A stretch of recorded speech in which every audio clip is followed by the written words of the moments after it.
राजकीय, सामाजिक, शैक्षणिक आणि सहकार क्षेत्रात काम करतोय त्या सहकार क्षेत्रात सगळ्या क्षेत्रातले जे प्रश्न असतील ते त्या प्रश्नांना वाचा फोडण्याचं काम आपण पत्रकार मित्रांनी केलेलं आहे. आणि मी मागच्याच पत्रकार परिषदेत असं सांगितलं होतं की मी पत्रकार मित्रांना स्नेहभोजनाचं आयोजन करणार आहे.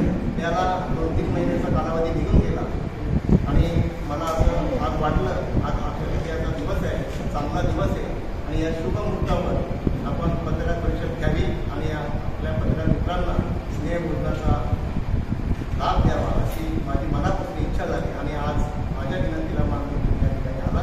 याबद्दल आपलं सर्व स्वागत. या ठिकाणी तुम्हाला काही जे प्रश्न विचारायचे असतील ते आपण विचारू शकतो.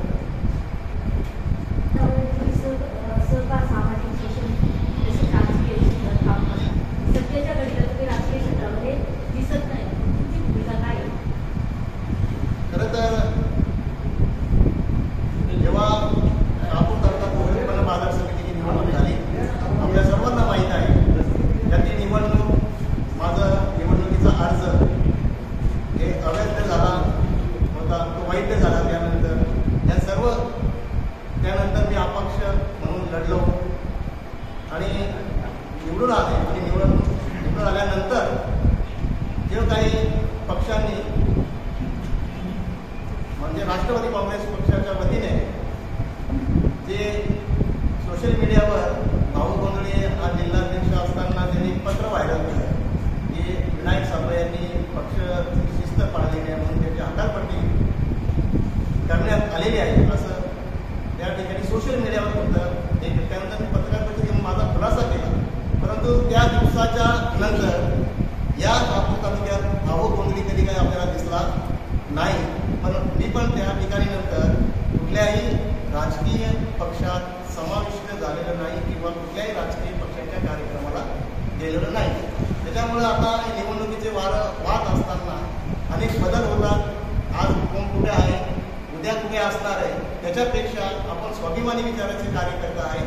आपण जनसामान्यांच्या जोरावर मी जी काही पदं भोगतोय त्यांचा मान सन्मान राखला पाहिजे. यासाठी मी कुठेही आणि कुठल्याही पक्षात जाण्याचा निर्णय घेतला नाही. फक्त मी तटस्थ भूमिकेत राहिलो आणि यासाठी ही माझी भूमिका स्पष्ट करण्यासाठी मी आज या ठिकाणी आपली पत्रकार परिषद घेतली. आता ही भिवंडी लोकसभा निवडणूक चालू आहे, यामध्ये मग आपली काय भूमिका असणार आहे? आपण कोणासोबत असणार? मी आता तुम्हाला आता जाहीर केलं ना की मी कुठल्याही राजकीय पक्षात आणि कुठल्याही कोणाच्याही प्रचारात जाणार नाही. माझी तटस्थची भूमिका आहे. पण आपण मतदान करणार आहात का? मतदान तर करणार, लोकशाही एक मतदार म्हणून मतदान करणार. विनायकजी, तुम्ही नेहमीच शहापूर मुरबाड कंपनी जो रस्ता आहे याच्यावर तुम्ही सोशल मीडियात नेहमीच रोखठोक भाष्य करत असता. आजही त्या रस्त्याची अवस्था पाहिली तर अतिशय बिकट आहे आणि त्या रस्त्याचे जे ठेकेदार आहेत तेच आज खासदारकीला इथं उमेदवारी करत आहे. त्याबद्दल तुमचं मत काय? खरं तर राजकारण, ठेकेदारी आणि समाजसेवा या किंवा समाजकारण असेल या तिन्ही गोष्टी भिन्न आहेत. परंतु काय झालं आता हे आताच्या या नवीन याच्या काळात असं वाटतंय पैसा आला, आमच्या पदाची अपेक्षा होते, पद मिळाला तर अजून काहीतरी दुसरी अपेक्षा तयार होते. परंतु शहापूर लेनाड मुरबाड रस्ता गेली 7 वर्षापासून सुरू आहे. मला वाटतं डिसेंबर 2017ला त्याचं काम चालू झालं आणि जेव्हा काळू नदीवरचा पूल पाडण्यात आला त्या पूल पाडल्यानंतर म्हणजे पूल पाडला आणि एवढी मोठी वाहतूक तिथं बंद झाली आणि पर्याय रस्ता तिथे दिला गेला नाही ठेकेदाराने. म्हणजे एकदम पहिली सुरुवात बेजबाबदारपणे त्या ठेकेदाराने चालू केली आणि त्यानंतर मी दुसऱ्या दिवशी त्या काळू नदीच्या पुलाच्या त्या पर्यायी रस्ताच नव्हता. अचानक तिकडनं त्या मुरबाडला जायचं होतं आणि माझी गाडी तिथे त्या धुळीत म्हणजे गुंतली गेली. मी त्यानंतर आलो, त्याच रस्त्याने परत रिटर्न झालो आणि तिथे एक निलेश सांबरे जिजाऊ कंपनीच्या पोर्ट ठेकेदाराने ते काम चालू केलं होतं. त्या पोर्ट ठेकेदाराला मी विचारलं, अरे बाबा तू जर एवढा मोठा ब्रिज पाडला, पर्याय व्यवस्था केलेली नाही, मग तू ब्रिज पाडला कसा काय? मग त्याच वेळेस मी त्या संबंधित अधिकाऱ्यांना फोन केला. अधिकारी म्हणतात आम्हाला काही माहीत नाही. मी त्यानंतर त्या पोर्ट ठेकेदाराला सांगितलं SSC कंपनी SCS अशी एक त्या कंपनीला सांगितलं तर तुम्ही आता काम बंद करा. एवढा तिथे सांगितलं. मी शहापूरला येतोय तर निलेश सांबरेचे 4-5 गावगुंड येऊन मला किसन पांडे साहेबांच्या ब्रिजजवळ आणून मला दमदाटी करून यापुढे खबरदार तर तुम्ही निलेश सांबरे साहेबांचं काम आणवलं. म्हणजे काय, आपण जनहिताचे प्रश्न मांडत असताना अशी जर गुंडागर्दी असेल आणि हा निलेश सांबरेचं काम नाही, हे शासनाचं काम आहे, NSRTCचे काम आहे आणि एवढा मोठा महामार्ग होत असताना मी तिथला स्थानिक लोकप्रतिनिधी असेल तर मी ते जनतेचे प्रश्न आहे, जनतेला काय जे समस्या उद्भवतात ते मांडणं काय चुकीचं आहे का? ही जर माझी भूमिका असेल आणि या भूमिकेत त्यांनी जर अशा प्रकारची भूमिका घेतली असेल आणि अजून आजपर्यंत निलेश सांबरेंनी हा रस्ता केलेला नाही. ते वेळोवेळी फक्त कधी पदाधिकाऱ्यांच्यावर, कधी लोकप्रतिनिधीवर, कधी कोणावर किंवा शासनावर अशी कारणं सांगायची, परंतु जनतेची कधी दखल घेतली नाही. आपण पत्रकार म्हणून अनेक बातम्या लावल्या, या रस्त्या संदर्भातला आवाज उठवला, जनतेने आवाज उठवला. आपण सोशल मीडिया पाहत असाल तर मी वेळोवेळी प्रश्न मांडत असतोय, तुम्ही पण त्याला दाद देताय, परंतु निलेश सांबरेंना कधी असं वाटलं नाही का आपण या समस्येला प्रत्यक्ष जाऊन त्या रस्त्यावर यावा, लोकांची हितगुज करावं आणि आपल्या काय प्रश्न आहे किंवा आपल्याला काय अडचणी तयार होतात याकडे विचार केले नाही. आजपर्यंत हा सर्व रस्ता तसाच आहे. म्हणतात अधिकाऱ्यांना वेळोवेळी मी धारेवर धरले असता अधिकारी पण सांगताय का आम्हाला असा ठेकेदार मिळाला आहे का आम्ही काहीच करू शकत नाही. म्हणून तुम्हाला अडचण काय म्हणजे आम्हाला अडचण अशी आहे का हा ठेकेदार अजूनपर्यंत त्या रस्त्यावर कधी आलेला नाही. मग तुम्ही त्या रस्त्याच्या वर जर येऊ शकत नाही, मग तुम्हाला काय अडचण आहे की फक्त तुम्ही काठी घोडे नाचून जर लोकांना नाक त्रास देत असाल तर हे फार चुकीचं आहे. मग आता निलेश सांबरे हे उमेदवार आहेत असा तुझा प्रश्न आहे. आता राजकारण आहे, तो त्यांचा भाग आहे उमेदवारी करण्याचा, परंतु तुम्ही समाजकारण करत असताना तुम्ही एका बाजूला समाजसेवेचा बुरखा घालून तुम्ही या आतल्या गोष्टी दडवता आहे आणि तुम्ही सामान्य जनतेला नाक त्रास देत आहे, तर त्या आता जनतेने विचार करावा. व्यक्तिगत आणि व्यावसायिक विषयावर बोलले, परंतु तुम्ही संचालक शासन तुम्ही समाज तालुक्यामध्ये ही चर्चा आम्ही पत्रकारांना ऐकत असतो का सगळे तुम्ही पुढारी सगळं पक्षीय राजकारण व्यक्तिगत बाजूला आहे सोडून ते बटवता दुनियाने एकत्र मिळालेली आहे, पण तुम्ही संचालक शासन तुम्ही समाज मध्ये दिसत तुम्ही काय केलं असेल या खरं तर जातीवाद आणि राजकारणात किती जात येत नसते. जातीवर जर आपण राजकारण चालत असतं तर या लोकशाही मग तुम्हाला सगळी जातीचे बघायला मिळाले असते. काय म्हणजे याची जात मोठी त्यांनी काही प्रतिनिधित्व केलं असतं ना. मग बाबासाहेब आंबेडकरांची घटना लिहिलेली आहे आणि त्या घटनेनुसार आपण चालतोय मानतोय. मग आपण विश्वनाथ पाटील साहेबांचा 2009चा विचार केला, ते अपक्ष होते तेव्हाही शहापूर तालुक्याला असं वाटत होतं की विश्वनाथ पाटील निवडून आले तेव्हा जातीचा विषय झाला. 2014ला विश्वनाथ पाटील साहेब काँग्रेसच्या तिकिटावर लढले तेव्हा पण बाबा विश्वनाथ पाटील साहेब जात फॅक्टर चालवत नाही. त्याच्यानंतरच्या काळात जर जात येत असेल आणि जातीवर जर मतदान होत असेल तर मला असं वाटत नाही मग सगळेच मग जातीचे लोक असतील. त्याच्या पलीकडं भेरे साहेबांनी जे विचारलं का कुणबी समाज उन्नती संघ, मग कुणबी समाज उन्नती संघाची एवढी मोठी इमारत होत आहे, या एवढ्या मोठ्या इमारतीत मी तिथे संचालक आहे. मला वाटत नाही का तुम्ही निलेश सांबरे काय तिथे काही देणगी दिली असेल. पण तेव्हा जर समाज संघ आहे, समाज संघाला मदत करू शकत नाही, त्यांचा कुठलाही आता तिथले नगरसेवक असतील तेव्हा नगरसेवकांनी पण जाती मदत मागितली असेल. मग तुम्ही समाज संघासाठी किंवा समाजासाठी किती उपयोगी आले. अहो तुम्ही जी ठेकेदारी करताय, प्रत्येक गावात ठेकेदारी करत असताना तुम्ही त्या गावाला ठेकेदार सामान्य ठेकेदार असेल त्या ठेकेदाराचा बिलोनी काम करून त्याची तुम्ही ठेकेदारी संपवली आहे. तुम्ही रोजगार निर्माण करून देण्याचा तर विषय सोडा. या गेनाड गुरुवार रस्त्यावर तुम्ही किती लोकांना रोजगार दिला. मला तर वाटतं त्या रस्त्यावर 10-12 लोक काम करतायत 7 वर्ष, 10-12 लोकांच्या शिवाय काम करत नाही. प्रतीक पाटील नावाचा फक्त एक इंजिनियर आहे, तो त्यांचाच माणूस आहे. मग एक इंजिनियरनी तुम्ही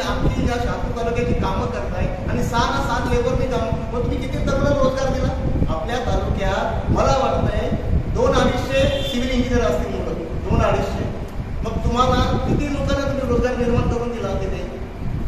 तुम्ही रोजगाराची जर भाषा सांगत असेल तर हे काय नाही म्हणजे सरकार सामाजिक शैक्षणिक आणि राजकीय क्षेत्र राजकीय क्षेत्रामध्ये पण तुम्ही सध्या कुठल्या पक्षाच्या निगडीत आहे? सध्या तुम्ही कुठल्या पक्षाच्या निगडीत आहे? मी तुम्हाला मगाची भूमिका सांगली ना, मी कुठल्याही पण मी तटस्थची भूमिका आहे. की राजकीय क्षेत्रात राजकीय सभेत इतक्या वर्ष काम केलं ना मी. सध्या कुठे दिसत नाही. मग इतक्या वर्ष काम केलं. सध्या तर कुठे माझा कुठलाच म्हणजे तटस्थ आहे, माझा तर कुठेच नाही. एवढी पद्धत तुमच्याकडे आहे का? ती तेव्हा दिली ना. आता जितकी लोकांनी मला दिली मी ती पदं जी घेतल्यात ना, ती पदं जी मला मिळाल्या हा कुठल्या राजकीय पक्षाने मला दिलेली पदं नाही आहेत. ती मला तुमच्यासारख्या सामान्य माणसांनी माझ्यावर विश्वास ठेवून मी अपक्ष निवडून आले वेळेवर आणि ती पदं दिली. म्हणून मी त्यांचा सन्मान राखण्यासाठी मी कुठे गेलेलो नाही. ते जे सोनू महाविद्यालय 5 वर्ष म्हणाले 5 वर्ष शैक्षणिक क्षेत्रात म्हणजे तुम्ही 5 वर्ष काय केलं? सर्वपासून आज इमारत नाही, मैदान नाही, जागा नाही, जागा काही भरपूर आहे, मॉनिटरिंग नाही. तुमच्यासारख्या बुद्धिवर्गाला असं वाटलं नाही का या गोष्टीला आपण कधी वाद सांगितली? खरं म्हणजे कसं असतंय, मी एक संचालक एक चालक आहे. जेव्हा मासिक मिटिंग होत असतात त्या मासिक आमच्या कॉलेजचे अध्यक्ष बाबून बरोबर आहेत माझ्या.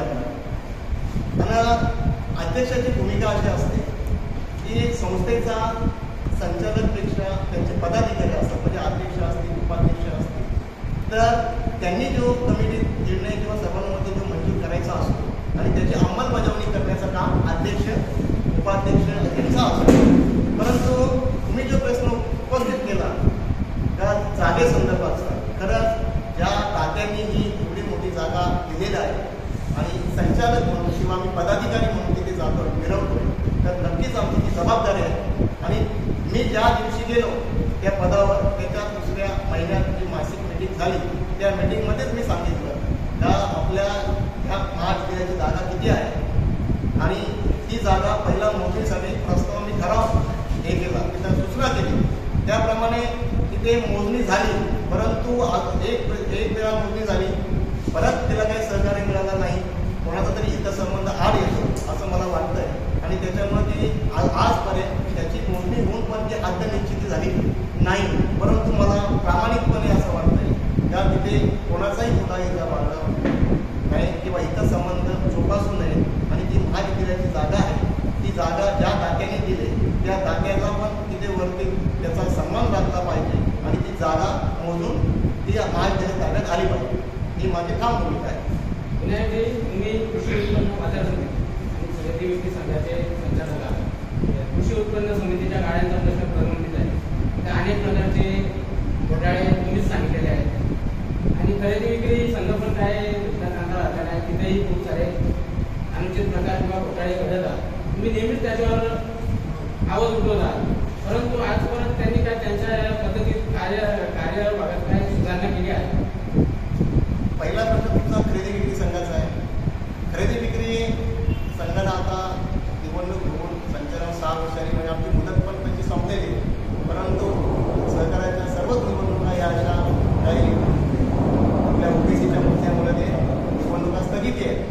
परंतु खरेदी विक्री संघ हा फक्त जागा आहे त्या संघाची आणि चांगल्या स्वरूपात जागा आहे. परंतु काय होतं माहिती आहे का, खरेदी विक्री संघ एवढ्याच पुरती मर्यादित राहिला, फक्त अध्यक्ष आणि उपाध्यक्ष कोण, म्हणजे प्रत्येक वर्षाला अध्यक्ष आणि उपाध्यक्षाची निवड झाली, पाठीवर नावं आली पाहिजे, विचार हा विशेष नाही. मी जेव्हा त्याला सांगितलं का आपल्याकडं खरेदी विक्री संघात 1ही रुपयाचं भांडवल नाही किंवा आपण आता कर्जबाजारी आहे, तर अनेक प्रकारचे तिथे गाळे आहेत, तिथे एवढी मोठी जागा आहे, तर तिथं एक आपण मस्त ओपन असा हॉल जर केला तर आपल्याला उत्पन्नाचं साधन होईल आणि पुढे जर गाळे गेले तयार अर्धा गाळे होते तर ते गाळ्याचा भाडा मिळेल. अशा प्रकारचे मी प्रस्ताव तिथे मांडला.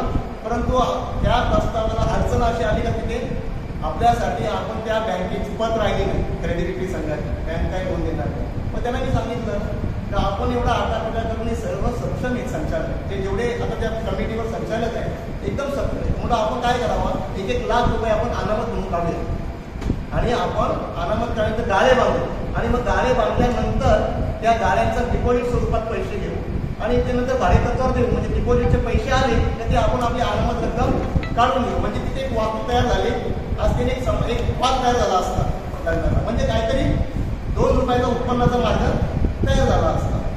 दुसरा विषय तिथे आहे का ज्या भाडे करारावर जो दिलाय आपला घोडावर एकाने तर कब्जाच केलाय म्हणजे ब्लॉक लावून ठेवलाय. अरे म्हटलं घोडावर आपला आहे का त्याचा आहे, तो तर भाडे करू नये. मग तो का आपल्या त्याचा भावाभावांचा बांधलेला असेल, तो भावांचा काही विषय असेल, एक शाह म्हणून कोणीतरी आहे आणि त्याचा विषयच घेत नाही. म्हणजे सगळी मिली भगती. म्हणजे काय होतंय, कोणीतरी म्हणजे पदावर मी काय व्हायचं, तर एकतर मला खुर्ची पाहिजे किंवा मला काही तिथं स्वार्थ झाला पाहिजे. अशात सहकार चालत नाही. सहकारात कोणाचाही गुन्हा इजा बाळगता कामा नाही. सहकार हा क्षेत्र असा आहे की तिथे आपण ती पुरण तयार करा आणि मग खा. तर ही पुरण तयार करण्याचा विषयच नाही. इथं फक्त खाण्याचा किंवा वित्त संबंध जोपासण्याचा विषय येतोय. असाच विषय आहे कृषी उत्पन्न बाजार समितीचा. अनेक लोकांना असं वाटत होतं फक्त विनायक साबळे तिथे येऊ नये, मला मी निवड येऊ नये म्हणून अनेक लोकांनी देव पाण्यात बुडवले होते. परंतु सर्वसामान्य जनतेला असेल किंवा मतदारांना असेल, आता मी तालुक्यातून ग्रामपंचायत मतदारसंघातून म्हणजे सर्व ग्रामपंचायत सदस्यांची माझ्या मागे करतो होतो. मी एकटाच फिरायचो. मी कोणाला माझ्यासोबत प्रचाराला गेलो, मी एकटाच जायचो. मीच ड्रायव्हर आणि मीच उमेदवार अशा प्रकारे. पण मला प्रत्येक मतदार हेच सांगितलं किंवा साबळे साहेब तुमच्याकडून आम्हाला अपेक्षा आहे का या खरे आपल्या कृषी उत्पन्न बाजार समितीमध्ये काय चाललंय, म्हणजे तिथं नेमकं काय आहे आम्हाला तर काहीच कळत नाही त्यातला. मग तुम्ही तिथं गेल्यावर काहीतरी आम्हाला न्याय द्या किंवा आमच्या शेतकऱ्यांचं काहीतरी फायदा होईल असं तिथं बघा. पहिल्याच मीटिंगमध्ये बाजार समितीच्या मी विषय मांडतो आपल्या बाजार समिती जागा नाही, मग अतिक्रमण जाईल जागा नाही, मग ती जागा मोजणी करा. दुसरा कर्मचारी किती, ते कर्मचारी काय काय काम करतात तो एक प्रश्न उपस्थित केला. मग आपण तिथं CCTV आहेत का, CCTVचा प्रश्न उपस्थित केला पहिल्याच मीटिंगमध्ये. त्याच्यानंतर ड्रेस कोड, कर्मचाऱ्यांना ड्रेस कोड पाहिजे. कारण बाजार समिती कर्मचारी असं तुम्हाला इम्प्रेशन पडतं ना नेमका काय कर्मचारी कुठं आहे, तो काय काम करतोय. मग व्यवस्थापक आहे, व्यवस्थापक हा बाजार समितीचा आत्मा आहे सचिव. मग सचिवाला पण ड्रेस कोड पाहिजे, तो चांगला त्याला ऑफिसमध्ये जायला लागतंय, तिथं ऑफिस फिरायला पाहिजे. मग अशा प्रकारच्या मी सूचना केल्या. तिथे पाण्याची व्यवस्था आणि पिण्याच्या पाण्याच्या व्यवस्थेसाठी प्रयत्न केले. या सर्व गोष्टी करत असताना आणि महत्वाचा मुद्दा म्हणजे गाळेधार. आता तुम्ही प्रश्न उपस्थित केला, गाळेधारक आता तिथे मागच वाला होता. याचा काय आता तो त्यावेळी त्यांनी करारावर गाळे भाड्यात घेतले, तुम्ही डिपो अनामत दिली म्हणजे तुम्ही काय मागच झाले काय. मग जो शासनाच्या निकषाप्रमाणे तुम्हाला 3 वर्षानंतर करार करणे बंधनकारक असतो. हे यांनी करार पण भाडे करार पण रिन्यू केले नाही 2-2, 3-3 वर्ष. पण तुम्ही भाडे करार जर रिन्यू झाले तुम्ही भाडा देता कसा काय. म्हणजे सगळं म्हणजे कारभार आहे ना तुमचा राम भरोसे काढायचा. म्हणजे तुम्ही कायद्याला धरून का अशा सहकाराला बघून कुठलाच विषय नाही. आणि त्याचा अनेक मी बघितलं काही लोकांचं म्हणजे गाड्या आहेत भाडाच नाही देत. मग भाडा देत तेव्हा नोटीस गेल्या पाहिजे. मी त्यांना सगळ्यांना नोटीस लावा या लोकांना आणि का भाडे देत नाही याचं कारण सांगा. म्हणजे ह्या अशा गोष्टी ज्या आहेत सहकारामध्ये तुम्हाला दुसरा असा प्रश्न आहे. आताही तिथं बाजार भरले आहे, बरं प्रचंड तालुक्यातली गर्दी तिथे येते. त्यांना ना पाण्याची सुविधा आहे ना लाईटची सुविधा आहे. म्हणजे अक्षरशः त्या छोट्या छोट्या टॉर्च भेटतात त्या लावून ते व्यापारी तिथं भाडा देऊन पण म्हणजे काय आठवडी बाजाराचा काय तो असेल चार्जेस तो देऊन पण त्यांना त्या पायाभूत सुविधा तिथं द्यायला पाहिजे. कृषी उत्पन्न बाजार समिती त्या साध्या सुविधा पण दिल्या जात नाही. मग त्याच्यात काय होतं, त्या व्यापाऱ्याचं पण नुकसान होतं. तिथं चोऱ्या, पाकिटमारी, मोबाईल चोर असे बरेचसे गुन्हे तिथं त्या बाजारात घडत असतात. याच्याबाबत तुम्ही कधी आवाज उठवलाय? बाजार समितीमध्ये तो बाजार समितीच्या आवारातच भरावा यासाठी जेव्हा मी बाजार समितीच्या बाजाराच्या वेळेस भेट दिली, आठवडी बाजारात भेट दिल्यानंतर माझ्या मित्रांना असं आलं की तिथल्या कर्मचाऱ्यांना घेऊन भेट दिली. त्याच्यावर असं समजलं दुकानदार आहे, त्या दुकानदाराची गाडी पण आतमध्येच आहे.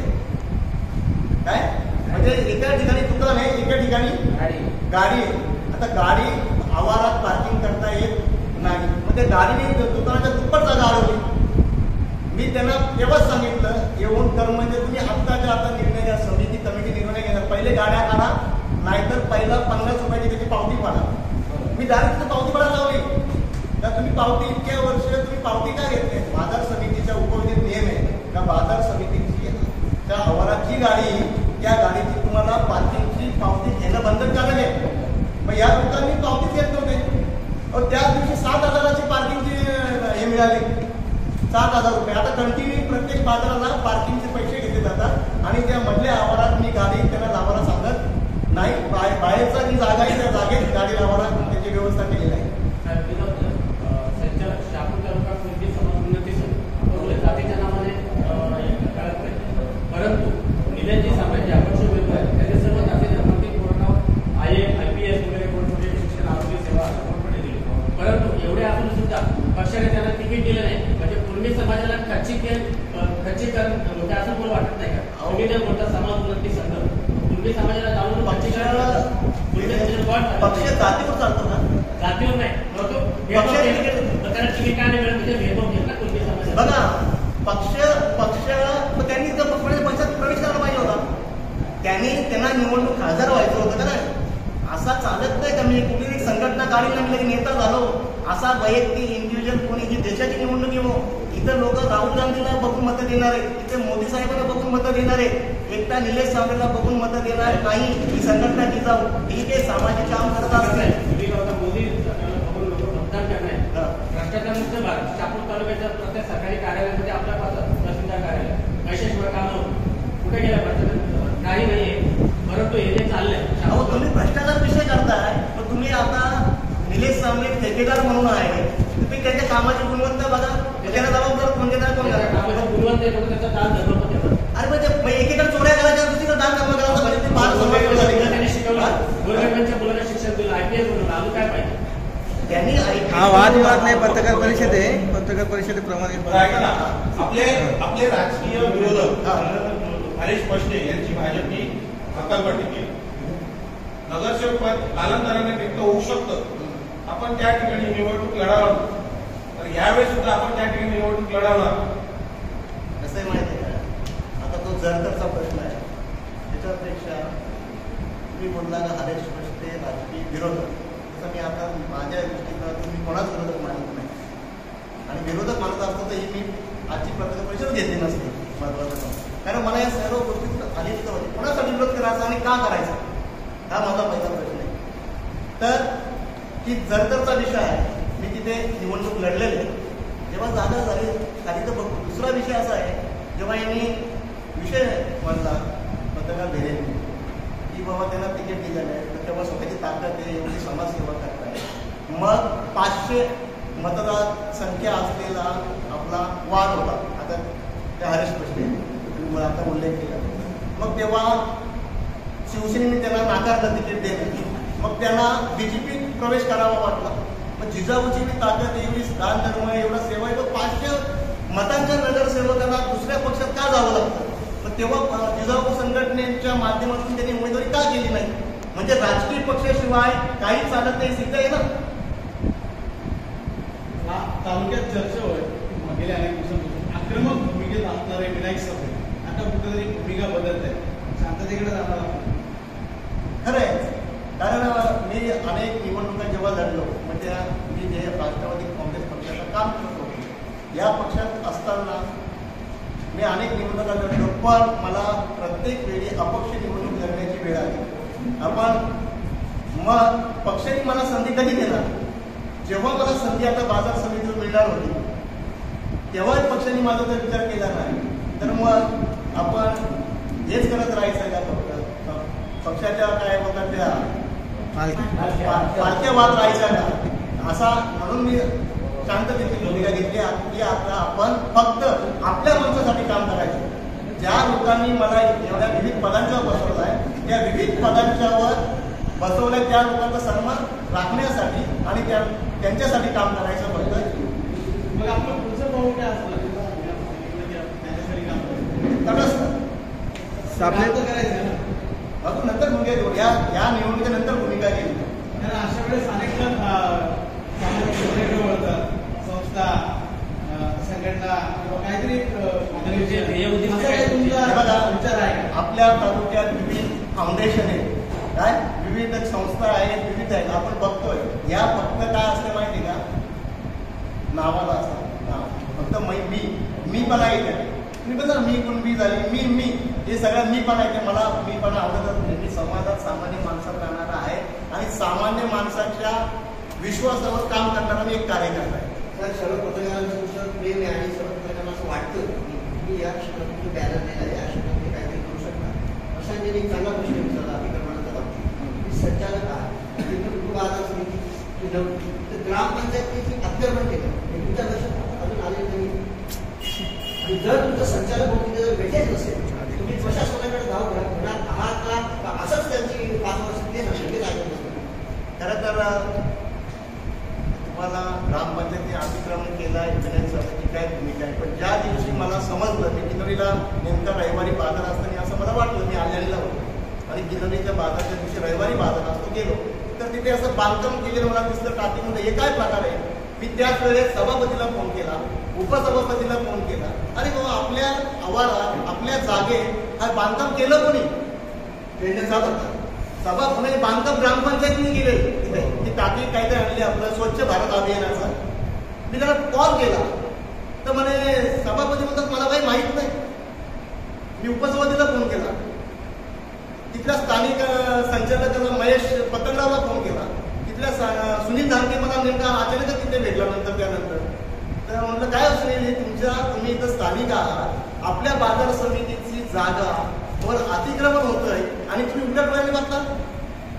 मी लगेच याला व्यवस्थापन म्हटलं काय झालं आपल्या जागेत बांधकाम तुम्हाला काही माहिती मिळाली का. नाही म्हणजे हो ते झालंय. तर म्हटलं काय झालं काय म्हणजे नाही 1 तारखेला ते पत्र दिलेलं आहे मी त्याला. आणि तू 1 तारखेला पत्र दिलंय तर ते आम्हाला कोणाला माहित नाही. आम्हाला माहित पाहिजे होतं का असं असं आहे तेव्हा ते आमच्या ग्रुपला माहिती पाहिजे होते काही ते अतिक्रमण झालं नाही तसं. तर म्हणे काही त्याच्यावर काही चर्चा झालेली नाही ते होईल. मी सभापतीला परत सांगितलं मग तेव्हा त्या सांगतात माहिती का तेव्हा असं कळलं का याच्यात सभापती आणि उपसभापती यांना माहिती होती. हे स्वतः त्या जागेवर गेले परंतु त्यांनी हितसंबंध मी बोललं ना का यांना हितसंबंध जोपासायचे आहे आपल्या पदार्थ. म्हणजे तुम्ही त्या संचालक हा त्यांना विसर करतो तर मी सभापती म्हणजे आता चालक नाही मालकच्या स्वरूपात त्यांची जी भूमिका आहे ही चुकीची. मी तिथं आवाज उठवला, व्यवस्थापन पत्रव्यवहार करायला व्हिडिओमध्ये पत्रव्यवहार केला आहे, तहसीलदारांना केला आहे आणि ग्रामपंचायतला केला आहे. ही सर्व पत्रव्यवहार झालेले. आता त्यांनी नंतरची भूमिका ती व्यवस्थापकाची काय करायचं पत्रव्यवहार करून ते अतिक्रमण हटवण्याचा हा जो विषय असेल तो कायदेशीर विषय होईल. परंतु मी त्या विषयावर आवाज उठवलाय. अजून एक मुद्दा तुम्हाला माहित नसेल तुम्हाला माहित नाही ते जे भाडेकरांची गाळे आहेत त्याची कुठल्याही प्रकारे जाहिरात न काढता ते सगळे गाळे त्यांनी ज्याचं ज्याचं ज्या ठिकाणी गरज आहे त्यांनी नातेवाईकांना गाळे दिले आहे. हा तो विषय असा आहे का बाजार समितीचे उपबाजार किनवलीचा विषय होता तुम्ही. तर बाजार समिती उपबाजार किनवली तेव्हा आम्ही पहिल्याच मासिक मीटिंगमध्ये मला तो विषय मांडला का किनवली उपबाजार समितीचं जे इमारत ते गाळे बांधकाम आहे ते त्याचं टेंडर झालं का, त्याची निविदा कधी काढली आणि ते कोणाला काम मिळालं. याच्यावर त्याचं उत्तर असं आलं कोरोना काळ होता आम्ही निविदा काढली नाही आम्ही डायरेक्ट काम चालू केलं. माझा दुसरा त्याचा प्रश्न मग त्याचा निधी उपलब्ध करून केला. त्यामुळे निधी आम्ही जे गाळे आपण भाडेकरांना देणार आहेत तर त्या भाडेकरांच्या अनामत स्वरूपात आपण ते निधी उपलब्ध करणार आहेत आणि त्याच्यातून ते गाळे बांधणार आहेत. तर उलट ठीक आहे त्याच्यातून बांधले मग त्यांची निविदा मग त्यांचे किती आपल्याकडे आले असे गाळे झालं आम्हाला मग हा गाळा भाड्याने पाहिजे अशी मागणी किती लोकांची आली आणि त्या मागणीचं तुम्ही किती लोकांना दिले. नाही म्हणजे तसं काही नाही केलं नाही. आम्ही टेंडर नाही काढलं, आम्ही जाहिरात नाही काढली. जे संचालकांनी दिले ते आम्ही घेतले आणि त्यांचे 25,000 रुपये काहीतरी अनामत आम्ही घेतलेले. तर तिथे असंच निदर्शन आले की एकेका घरातले 3-3, 4-4 लोक त्यांचे पैसे 25 लोकांचे पैसे घेतले आणि गाळे किती 10 गाळे म्हणजे ते पण आणले. त्यावर त्या संदर्भात मी प्रत्येक मासिक मीटिंगमध्ये वेळोवेळी आवाज उठवला. मला सभापती उपसभापती सांगायचे सभा साहेब जुने विषय सोडून द्या. तर मग जुने विषय सोडून पुढे मी चालूच शकत नाही. मग ते विषय एकतर ते विषय बंद करायला लागेल. ते बांधकाम तर होणारच नाही. जे पैसे घेतलेत तुम्ही अनऑथराईज तर ते पैसे त्यांचे गाळे धारकांचे परत द्या आणि नवीन रिटेंडर काढा आणि मग नवीन बांधकाम चालू झाल्याशिवाय तुम्हाला इथे काही करता येणार नाही. या काम भूमिकेत मी राहील. मला तरी भरपूर समजवण्याचा प्रयत्न केला. नाही ते असू दे होते हे असं आहे तसं आहे. चुकीची गोष्ट माझ्याकडून होणार नाही आणि चुकीच्या गोष्टीला मी समर्थन देणार नाही. विनायकजी सहकार सामाजिक शैक्षणिक राजकीय क्षेत्रात आपण काम केलंय तेव्हा पत्रकारांशी आपला अनेक वेळा संपर्क आलेला आहे. आज आपण पत्रकारांशी संवाद साधताय. या शहापूरच्या पत्रकारितेबद्दल आपण काय सांगतो काय आपल्याला. शहापूरची पत्रकारिता खरंच एक जीवन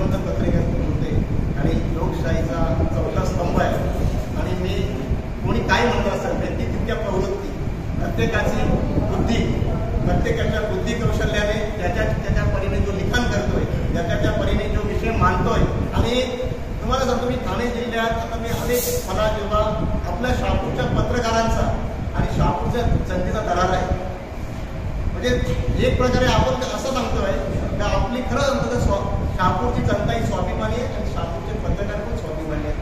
हे मी म्हणजे तुमची स्तुती करतो असं नाही, तर जेव्हा जिल्ह्याला जात असतं, जेव्हा जिल्ह्याचे अनेक नेते भेटत असतात तेव्हा मला नाही कारण तुमचा सगळा वेगळाच असतो.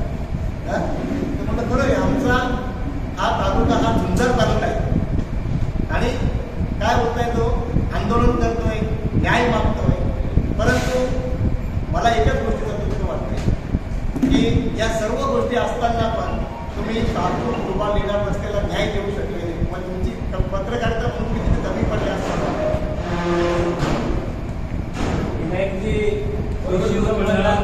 बातम्या भरपूर सांगून झालेले आहेत. राजीव ठाकरे फक्त प्रस्तुत बातम्या आहेत एका 1 वर्षामध्ये, पण प्रशासन उखरले जिजाऊवाल्यांनी. जिजाऊचा घटना एवढा भयंकर वाढलेला आहे तर त्यात प्रशासकीय किंवा वरच्या लेवलने ऍक्शन व्हायला पाहिजे, ती झाली नाही. याला जबाबदार करतो लोकप्रतिनिधी.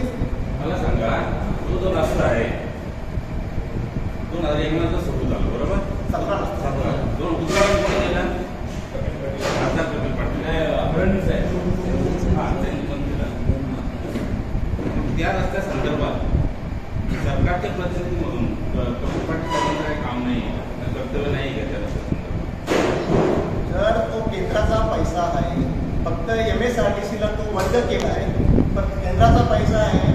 आणि पण मला पण एक विचार पडला आहे का त्या रस्त्यावर तुम्ही एवढ्या बातम्या करताय, आपण आंदोलन करतोय, सर्व जनता त्याच्यावर आक्रमक आहे, तरी निलेश सांबरेचं काही काय होत नाही किंवा त्याच्या कुठल्या प्रकारची कारवाई होत नाही. तुम्ही त्या रस्त्याचा दर्जा बघा. आता तो रस्त्याला हेवी वाहतूक चालू नाही, लाईट वगैरे, तरी तो रस्ता कसलेला आहे. यामागे तुम्ही निलेश सांबरे दोषी धरता, यामागे शासन आणि प्रशासन दोषी असं वाटतं. शासन घरघडी ते शासनाचा अधिकारी. अहो राजेशजी, आपण वेगवेगळ्या शासनाच्या अधिकाऱ्यांना भेटीच धरतोय, काय सांगतात ते? निलेश सांबरे आमचं ऐकत नाही आणि निलेश सांबरे ऐकत नाही, तिथं कारवाई काय केली, त्यांचं कारवाई करण्याचा विषय का नाही, मग त्याला ब्लॅकलिस्ट केले का? मंडळामध्ये त्यांना ब्लॅकलिस्ट केलं असताना ते ब्लॅकलिस्ट म्हणजे याचा अर्थ काय? या रस्त्यासाठी खासदार आमदार परिस्थिती आहे का जगातली सगळ्यात मोठी क्रॅक असेल ना 3.5 किलोमीटरची, कोळगेवाडीपासून जर तुम्ही गेले ना तर पुढं मला वाटतं नाडगाववर ती एक क्रॅक गेली का तिच्या जाताना चिंबोरे भेटलेली या पावसात, एवढ्या जाड्या बॅगा पडलेल्या. जबाबदार आम्ही पत्रकार बातम्या राहतो, पण काय जनतेचा उठाव दिसत नाही ना तिथे जनतेचा उठाव दिसत नाही. जनतेचं काही लोक असे आहेत 500 पासून 5 लाखापर्यंत विकली गेले. या विकली गेल्या लोकांना काय त्यांचे लोकांना मध्ये काय माहितीये का, लोकांना असं वाटत असतंय फक्त स्वार्थासाठी विनय सगळे काही माझ्या स्वार्थासाठी हे करतोय. आता मला ते रस्त्याचा ठेका घेतो कधी भरतोय, कधी चांगल्या गोष्टीसाठी, कधी तुम्हाला सांगतोय तिथले स्थानिक लोकप्रतिनिधी असतील, मग तो ग्रामपंचायत सदस्य असेल, तो जर 500,000 रुपयाला विकला असेल तर आपण काय तिथं 85 सदस्य असेल, आज तुम्ही भूमिका मांडायला पाहिजे ना. ही लोक भूमिकाच मांडत नाही. आपण आंदोलन केलं राजाची, त्या रस्त्यावर आपण आंदोलन केलं. तुम्ही सांगा, आपण 10 मिनिटं बसतो तर लोकांना अडचण झाली. लोकांनी काय म्हणलं आम्हाला जाऊ द्या. पण तुम्ही पत्रकार तुम्ही पत्रकार संदर्भात त्याच्यावर बोट ठेवलं, तुम्ही नाराज झाले. याविषयी आम्ही अनेकांनी बातम्या केलेल्या आहेत. त्या संदर्भात आम्ही काय करतो, आम्ही वस्तुस्थिती मांडतो आणि पत्रकार वस्तुस्थिती मांडण्याचं काम करतो. तर त्याला न्याय देण्याचं काम कोणाचं आहे? प्रशासनाचं. त्याला होत नाही तर त्याला पत्रकार काय करतात? प्रशासन आहे, लोकप्रतिनिधी पण जबाबदार आहे. लोकप्रतिनिधी तुम्हाला हे सांगतो, लोकप्रतिनिधी काय केलं, फक्त या रस्त्यावर राजकारण कोणी असं लोकप्रतिनिधी राजकारण केलं, परंतु जनतेचा प्रश्न सोडण्याचा प्रयत्नच केलेला. आता तुम्ही सांगा, हा एक मोठा मार्ग झाला, 400-500 कोटी काय असेल तो, परंतु निलेश सांबरेंनी साधी आपली मुख्यमंत्री ग्राम सडक योजनेची कामं घेतली, पंतप्रधान सडक योजनेची कामं घेतली. अहो ती कामं करत नाही. आता माझ्या आघाडीचा रस्ता आहे, 5 वर्ष झाली, म्हणजे 400 मीटर रस्ता आहे, केलाच नाही अजून. परत मी अधिकाऱ्याकडे वेळोवेळी सांगतोय, आमचा रस्ता करून या, नाही म्हणजे आज चालू करतोय, उद्या चालू करतोय. मग तुम्हाला झेपत ते तुम्ही घेताय कशाला? त्याचप्रमाणे चांगला रस्ता आहे तुमचा, किती बिलो तुम्हाला माहिती, त्याला झेपतोय, त्याला परवडते ते करतात, तो त्यांचा व्यवसाय झाला. माझं म्हणणं ते नाही, ते किती बिलोनी घ्यायचा काय करतो तो त्यांचा अधिकार आहे, परंतु तुम्ही शासनाचा पैसा आहे, तुम्ही जनतेला भेटीच का जनतेची कामं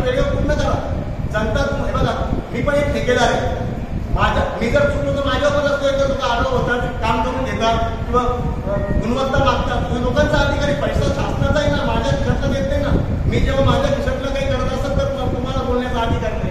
पण तुम्ही शासनाचा पैसा आहे, तुम्ही जनतेला त्यासाठी व्यक्ती सतत 5-5 वर्ष कामं करत नाही, साधी 1-1 कोटीचा रस्ता 2-2 कोटीचा तुमच्या हातातून होत नाही, हे चुकीचं आहे ना.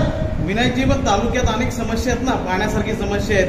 मग तालुक्यात अनेक लोकप्रतिनिधी आहेत, मग त्याच्यामध्ये आमदार असतील, हे खासदार असतील, असे अनेक आहेत, जिल्हा परिषद सदस्य होऊन गेले. मग त्या समस्या सुटल्या नाही, मग त्यावर तुम्ही काय बोलणार? त्यावर खरंच आहे.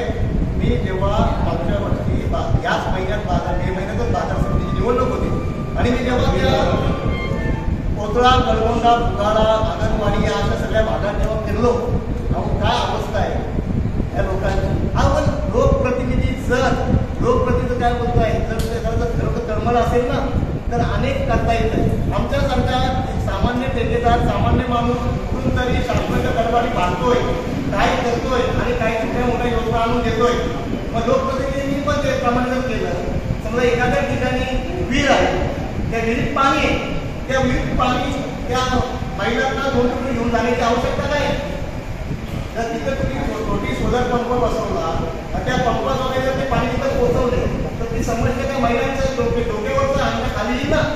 आता ती भावनिक काय होईल, कधी होईल, मग ती भावनिक होईल म्हणून जर त्रास न करायचा. तालुक्यातील लोकप्रतिनिधी कार्यक्षम आहेत का? तुम्हाला काय सांगू? एका कुठला रस्ता होणारे मध्ये 10 वर्ष केस सहन करायचं, मग ते खड्ड्यातच जायचा का? म्हणजे हे जे प्रश्न आहेत. आता तुम्ही सांगताय लोकप्रतिनिधी, आता सांबरे साहेब तर चांगली समाजसेवा करतात, त्यांची समाजसेवा 1 नंबर आहे, म्हणजे ते समाजसेवा चांगली करताय. मग असं सांबरे साहेबांनी कुठं काम केलं, कुठल्या गावातून एखादी योजना केली स्वतःच्या खर्चातून, छोटी काय केली का कुठे तुम्हाला दिसतं का?